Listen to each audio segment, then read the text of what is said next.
সুপ্রভাত বন্ধুরা, আজ 12 জুলাই রবিবার। শুরু করছি চিন্তনের মুখ্যবার্তা। আজকের মুখ্যবার্তার বিশেষ বিশেষ বিভাগগুলি: আন্তর্জাতিক সংবাদ, দেশের সংবাদ, রাজ্যের সংবাদ এবং খেলার সংবাদ। আন্তর্জাতিক সংবাদ: চেক প্রজাতন্ত্রে অগ্নিকাণ্ডে ধসে পড়ল ঐতিহাসিক বাটা জুতোর কারখানা। চেক প্রজাতন্ত্রের জিন শহরে ভয়াবহ অগ্নিকাণ্ডে ঐতিহাসিক বাটা জুতো কারখানার কমপ্লেক্সের একটি ভবন ধসে পড়েছে। গত 9 জুলাই 11তলা ভবনটির 9ম তলায় আগুনের সূত্রপাত হয়। পরে আগুন দ্রুত ছড়িয়ে পড়লে বিকেলের মধ্যেই ভবনের একটি বড় অংশ ভেঙে পড়ে। এক প্রতিবেদনে বলা হয়েছে প্রায় 75,000 জোড়া জুতো পুড়ে গেছে। আগুন নিয়ন্ত্রণে আনতে প্রায় 300 দমকল কর্মী ও 2টি হেলিকপ্টার মোতায়েন করা হয়। কাঠামোগত আরও ধসের ঝুঁকি থাকায় রাতভর উদ্ধার এবং আগুন নেভানোর কাজ চালানো হয়। স্থানীয় কর্তৃপক্ষ জানিয়েছে, আগুন লাগার পর ভবনের ভিতরে থাকা প্রায় 100 জনকে নিরাপদে সরিয়ে নেওয়া হয়েছে। হরমুজ প্রণালী খোলার কথা ঘোষণা করে ইরানকে প্রকাশ্য বিবৃতি জারি করতে হবে, এমনটাই দাবি করেছে আমেরিকা। মার্কিন সংবাদ মাধ্যম অ্যাক্সিয়াস কয়েকজন সরকারি আধিকারিককে উদ্ধৃত করে জানিয়েছে, ইরানের সঙ্গে সরাসরি যোগাযোগ করে এই বার্তা পাঠিয়েছে ওয়াশিংটন। আবার মধ্যস্থতাকারী দেশগুলির মাধ্যমেও একই বার্তা পাঠানো হয়েছে। 24 ঘন্টার মধ্যে ইরানের কাছ থেকে বিবৃতি আশা করছে ডোনাল্ড ট্রাম্প প্রশাসন। তা না হলে কঠোর পদক্ষেপের হুঁশিয়ারিও দেওয়া হয়েছে।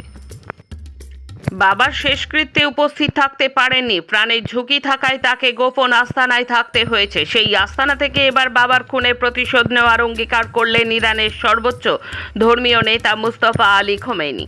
শুধু বাবার খুনের বদলা নয়, যুদ্ধে নিহত শহীদদের রক্তের প্রতিশোধ নেওয়ার কথাও জানালেন তিনি। অন্যদিকে আমেরিকার প্রেসিডেন্ট ডোনাল্ড ট্রাম্প জানিয়েছেন, 1000 ক্ষেপণাস্ত্র ইরানের দিকে তাক করা আছে। সেনাবাহিনীকে নির্দেশ দেওয়া আছে, আমেরিকার প্রেসিডেন্টকে হত্যার কোনো রকম চেষ্টা হলেই ইরানের ওপর গোলাবর্ষণ শুরু হয়ে যাবে। ইরানকে সম্পূর্ণ নিশ্চিহ্ন করে দেওয়ার জন্য আমেরিকার সামরিক বাহিনী আপাতত 1 বছরের সময়সীমা ধরে এগোচ্ছে। ট্রাম্পের দাবি, প্রয়োজনে তা আরও বাড়ানো হবে। ইউক্রেনের রাজধানী কিয়েভে শনিবার ভোরে ব্যালিস্টিক ক্ষেপণাস্ত্র এবং ড্রোন দিয়ে বড় ধরনের হামলা চালালো রাশিয়া। এতে অন্তত 10 জন গুরুতর আহত হয়েছেন বলে ইউক্রেনের প্রেসিডেন্ট ভ্লাদিমির জেলেনস্কির সরকার জানিয়েছে। মার্কিন প্রেসিডেন্ট ডোনাল্ড ট্রাম্পের সরকার গত বছর থেকে ইউক্রেনকে দেওয়া সামরিক সহযোগিতা কাটছাঁট করেছে। তার প্রত্যক্ষ নেতিবাচক প্রভাব পড়েছে প্যাট্রিয়ট আকাশ প্রতিরক্ষা ব্যবস্থার সরবরাহে। প্রয়োজনীয় প্যাট্রিয়টের ঘাটতি থাকায় ইউক্রেন রুশ ব্যালিস্টিক ক্ষেপণাস্ত্রে হামলার মুখে আরও বেশি বিপজ্জনক হয়ে উঠেছে বলে একটি সামরিক পর্যবেক্ষণ সংস্থার সাম্প্রতিক রিপোর্টে দাবি করা হয়েছে। সংবাদ সংস্থা রয়টার্সের এক প্রতিবেদককে এক প্রত্যক্ষদর্শী জানান, বিমান হামলা সংক্রান্ত সতর্কতা জারি আগেই শনিবার ভোরে কিয়েভে একের পর এক শক্তিশালী বিস্ফোরণের শব্দ শোনা গিয়েছে। খোমেনির শেষকৃত্যের দিন বৃহস্পতিবার ইরানের বিভিন্ন প্রান্তে বিস্ফোরণের শব্দ শোনা গেছে। অন্যদিকে মার্কিন সামরিক কর্মকর্তারা নতুন এই হামলায় তাদের কোনো সম্পৃক্ততা নেই বলে দাবি করেছেন। যুদ্ধবিরতি ভেঙে গাজায় ইসরায়েলি হামলায় নিহত 12, আহত 20। গ্রিসের দক্ষিণ বিমানবন্দরে জরুরি অবতরণের সময় বৃহস্পতিবার একটি দুর্ঘটনায় বিধ্বস্ত হয়েছে দেশটির বিমান বাহিনীর একটি F-16 যুদ্ধ বিমান। স্পেনে দাবানলে নিহত 12, তীব্র তাপপ্রবাহে বিপর্যস্ত দক্ষিণ ইউরোপ। আসছি দেশের খবরে। ভোটের টিকিট না পেয়ে বিজেপি শাসিত মধ্যপ্রদেশে বিজেপির প্রাক্তন মন্ত্রীর অনুগামীদের তাণ্ডব। আগামী 30 জুলাই দেশের একাধিক রাজ্যের সঙ্গে মধ্যপ্রদেশের জাতীয় বিধানসভায় উপনির্বাচনের জন্য ভোট নেওয়া হবে। সেখানে প্রার্থী হতে চান প্রাক্তন বিধায়ক তথা প্রাক্তন মন্ত্রী নরোত্তম মিশ্র। বিজেপির এই প্রবীণ নেতা রাজ্যের বিগত সরকারের স্বরাষ্ট্রমন্ত্রী ছিলেন, তবে 2023-এর বিধানসভা নির্বাচনে তিনি হেরে যান। উপনির্বাচনে বিজেপি আশুতোষ তেওয়ারিকে প্রার্থী করেছে। এরপরই নরোত্তম মিশ্রের প্রায় 3000 অনুগামী স্থানীয় জাতীয় সড়ক অবরোধ করে। 12 ঘন্টা ধরে চলা অবরোধে রাজ্যের বিস্তীর্ণ এলাকায় যান চলাচল অচল হয়ে পড়ে। অনুরোধ উপরোধে অবরোধকারীরা কান না দেওয়ায় শেষ পর্যন্ত পুলিশ লাঠি চালায়। পুলিশের সঙ্গে বিজেপি সমর্থকদের খণ্ডযুদ্ধে সাধারণ মানুষের জনজীবন বিপর্যস্ত হয়ে পড়ে। পক্সো মামলায় জামিন পেয়ে নাবালিকাকে খুন, নিজের স্ত্রী সন্তানদেরও মারল। এক রাতে যুবকের প্রতিশোধের বলি 6। জামিনে ছাড়া পেয়ে এক রাতে 6 জনকে নৃশংসভাবে খুন। যুবকের প্রতিশোধের আগুনে পুড়ে গেল তার নিজের পরিবারও। তেলেঙ্গানার রাঙ্গারেড্ডি জেলার বাসিন্দা ওই যুবক পক্সো মামলায় জেলে ছিলেন। ছাড়া পেয়ে এই হারহিম করা হত্যাকাণ্ড ঘটায় বলে জানিয়েছে পুলিশ। অভিযুক্ত যুবকের নাম রাজকুমার। জানা গেছে বেশ কিছুদিন আগে রাজকুমারের বিরুদ্ধে যৌন হেনস্থার অভিযোগ এনে পক্সো আইনে মামলা করেছিলেন এক নাবালিকার পরিবার। পুলিশ রাজকে গ্রেপ্তার করে। সম্প্রতি আদালতে জামিন পান ওই যুবক। হিজবুল জঙ্গি ইমতিয়াজ আলী কান্দুর বিরুদ্ধে এবার রেড কর্নার নোটিশ জারি করল ইন্টারপোল। 1 দশকেরও বেশি সময় ধরে তার খোঁজ চালাচ্ছেন ভারতীয় তদন্তকারীরা। তিনি পাকিস্তান পালিয়ে গেছেন সন্দেহ করে তাকে ধরতে সম্প্রতি ইন্টারপোলের সাহায্য চায় জম্মু ও কাশ্মীরের গোয়েন্দা সংস্থা। তাদের আবেদনের প্রেক্ষিতেই এবার ইমতিয়াজের বিরুদ্ধে রেড কর্নার নোটিশ জারি করল ইন্টারপোল। জম্মু ও কাশ্মীরের সোপারের বাসিন্দা এই ইমতিয়াজ ওরফে সৈয়দ ওরফে সাজাদ জঙ্গি গোষ্ঠী হিজবুল মুজাহিদ্দিনের কমান্ডার। 2010 সাল থেকে এই জঙ্গি সংগঠনের সাথে যুক্ত তিনি। 2013 সালে জম্মু ও কাশ্মীরের বারামুল্লার তারজুতে সন্ত্রাসবাদী হামলা হয়। জঙ্গি হানায় নিহত হন 4 পুলিশ কর্মী। ওই হামলায় অন্যতম অভিযুক্ত ইমতিয়াজ। সেই থেকেই তার খোঁজ চলছে। গত বছরে পহেলগাঁও জঙ্গি হামলা ক্ষত কাটিয়ে এবছর অমরনাথ যাত্রায় পুণ্যার্থীদের ঢল নেমেছে। কিন্তু এই বিপুল উৎসাহের মধ্যে তৈরি হয়েছে এক নতুন উদ্বেগ। 56 দিন ব্যাপী এই দীর্ঘযাত্রার মাত্র প্রথম সপ্তাহের মধ্যেই অমরনাথ গুহায় প্রাকৃতিক উপায়ে তৈরি বরফের শিবলিঙ্গ বা বাবা বরফানির প্রায় 90% গলে গেছে বলে খবর মিলেছে। সামাজিক যোগাযোগ মাধ্যমে পুণ্যার্থী ও সাংবাদিকদের শেয়ার করা ছবি এবং ভিডিওতে দেখা যাচ্ছে মাত্র কয়েকদিনের মধ্যেই বরফের লিঙ্গটি অস্বাভাবিকভাবে ছোট হয়ে গেছে।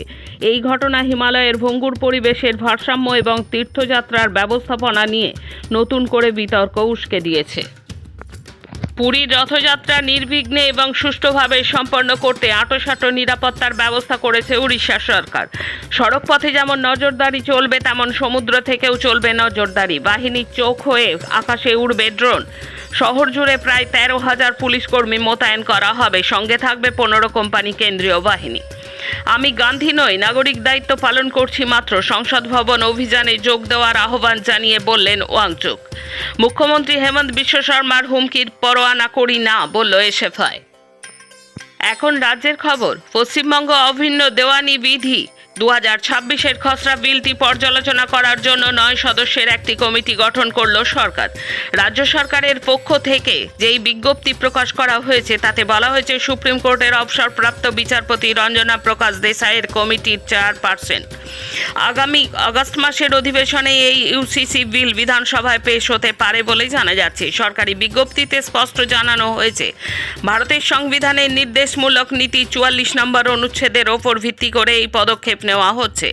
এই কমিটিতে অবসরপ্রাপ্ত বিচারপতি রঞ্জনা প্রকাশ দেশাই ছাড়া রয়েছেন মেঘালয়ের প্রাক্তন রাজ্যপাল তথাগত রায়, আইএএস দুষ্যন্ত নারেয়ালা, রাজ্যের স্বরাষ্ট্র সচিব সংঘমিত্রা ঘোষ কমিটির আহ্বায়ক, রয়েছেন অবসরপ্রাপ্ত আইএএস অফিসার শত্রুঘ্ন সিং, বঙ্গবাসী কলেজের অবসরপ্রাপ্ত অধ্যাপিকা ডক্টর রত্না ভট্টাচার্য, গৌরবঙ্গ বিশ্ববিদ্যালয়ের প্রাক্তন উপাচার্য গোপাল চন্দ্র মিশ্র, কলকাতা হাইকোর্টের অ্যাডভোকেট ওসমান গনি মল্লিক ও নির্মাল্য ভট্টাচার্য। দীর্ঘ 10 বছরের বিরিয়ানির দোকান ভাঙা হলো হাজি বিরিয়ানি নাম থাকার জন্য। শিলিগুড়ি হায়দরপাড়া মাছবাজার এলাকায় একটি বিরিয়ানির দোকান ভাঙচুর করার অভিযোগ উঠেছে বিজেপি আশ্রিত দুষ্কৃতীদের বিরুদ্ধে। শুক্রবার রাতে আচমকায় কিছু বিজেপি আশ্রিত দুষ্কৃতীরা ওই বিরিয়ানির দোকানে এসে হামলা চালায়। গরুর মাংস দিয়ে বিরিয়ানি বিক্রির মিথ্যে অভিযোগ তুলে দোকানের ব্যানার ছিঁড়ে ফেলার পাশাপাশি দোকানে ভাঙচুরও চালায়। হাজি নামেও তাদের আপত্তি, বলা হয় হাজি নাম রাখা যাবে না। ঘটনাকে কেন্দ্র করে ব্যাপক উত্তেজনা ছড়ায় এলাকায়। বিরিয়ানির দোকান ভাঙার প্রতিবাদে শনিবার হায়দরপাড়ায় প্রতিবাদ মিছিল করে সিপিআইএম। ব্যবসায়ীরা জানান, প্রশাসনিক তদন্তের ব্যবস্থা করে কয়েকজন মিলে ওই দোকানটিকে হামলা চালায়। এই ঘটনায় স্থানীয় ব্যবসায়ীদের মধ্যে ব্যাপক আতঙ্কের সৃষ্টি হয়েছে। উল্লেখ্য, দোকানের মালিকের নাম প্রিয়া দে।